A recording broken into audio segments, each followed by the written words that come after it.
નમસ્કાર. રાજકોટ શહેરમાં વેપારીઓની નજર ચૂકવી દુકાનના ગલ્લામાંથી રોકડ રકમ ચોરી કરતી ટોળકીને ક્રાઇમ બ્રાન્ચે ઝડપી પાડી.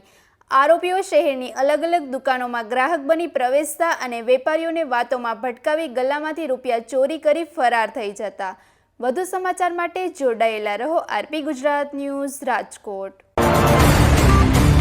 રાજકોટ શહેરમાં બનતા મિલકત સંબંધી ગુનાઓને ઝડપી ડિટેક્ટ કરવા માટે માનનીય સીપી સર બ્રજેશકુમાર જાસર અને એડિશનલ સીપી સર ચૈતન્ય મંડલિક સર દ્વારા રાજકોટ શહેર ક્રાઇમ બ્રાન્ચને સૂચના આપવામાં આવેલ હતી. એસીપી શ્રી બસિયા સાહેબ, પીઆઈ શ્રી ગોંડિયા સાહેબ, પીઆઈ શ્રી ડામોર સાહેબ, પીઆઈ શ્રી જાદવ સાહેબની ટીમો દ્વારા એક એવી ટોળકીને પકડી પાડવામાં આવેલ છે.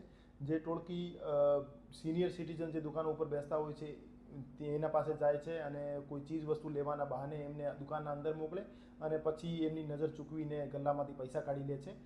આ ટોળકીના 3 સભ્યો રાજકોટ શહેર ક્રાઇમ બ્રાન્ચ દ્વારા અટક કરવામાં આવેલ છે.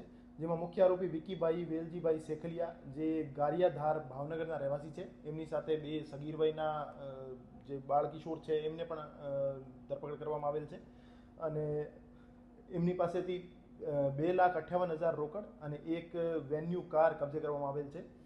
આ ટોળકી જે રીતે મેં બતાવ્યું સૌરાષ્ટ્ર વિસ્તારના અલગ અલગ જગ્યાઓ ઉપર માર્કેટમાં જઈ જે સિનિયર સિટીઝન દુકાન ચલાવતા હોય છે એની પાસેથી કોઈ ચીજ વસ્તુ માંગે છે. જ્યારે એ ચીજ વસ્તુ લેવા અંદર દુકાનના અંદર જાય છે ત્યારે એમની નજર ચૂકવીને ગલ્લામાંથી પૈસા કાઢી લે છે. એ રીતે એને આ ટોળકીએ ઓછામાં ઓછા 10 એવા બનાવને અંજામ આપ્યો છે. જેમાંથી એક રાજકોટ શહેર ભક્તિનગર પોલીસ સ્ટેશનમાં દાખલ છે અને એક ગુનો જે છે એ રાજકોટ શહેર આજીડેમ પોલીસ સ્ટેશનમાં દાખલ છે. આ સિવાય 8 જેવી કબૂલાતો આ ટોળકી દ્વારા આપવામાં આવેલ છે. એનો જે મુખ્ય આરોપી છે વેલજીભાઈ એના વિરુદ્ધ 4 ગુના દાખલ થયેલા છે. જેમાં એક જુગારનો, એક મારામારીનો અને 2 ચોરી ગરફોડના ગુના દાખલ થયેલા છે. અને આ સિવાય જે બાળકિશોર છે એમની કોઈ ગુનાહિત ઇતિહાસ નથી.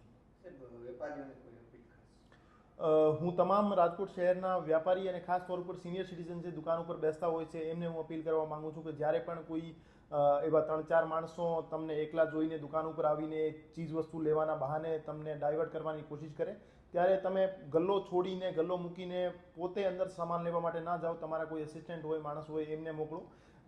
દુકાનનો ગલ્લો હંમેશા લોક રાખો, એ ખુલ્લો ના રાખો અને એના ઉપર લગાતાર વોચ રાખો. આ સિવાય દુકાનમાં સીસીટીવી ફરજિયાત રૂપે લગાડો જેથી એવા બનાવો બનતા અટકાવી શકાય.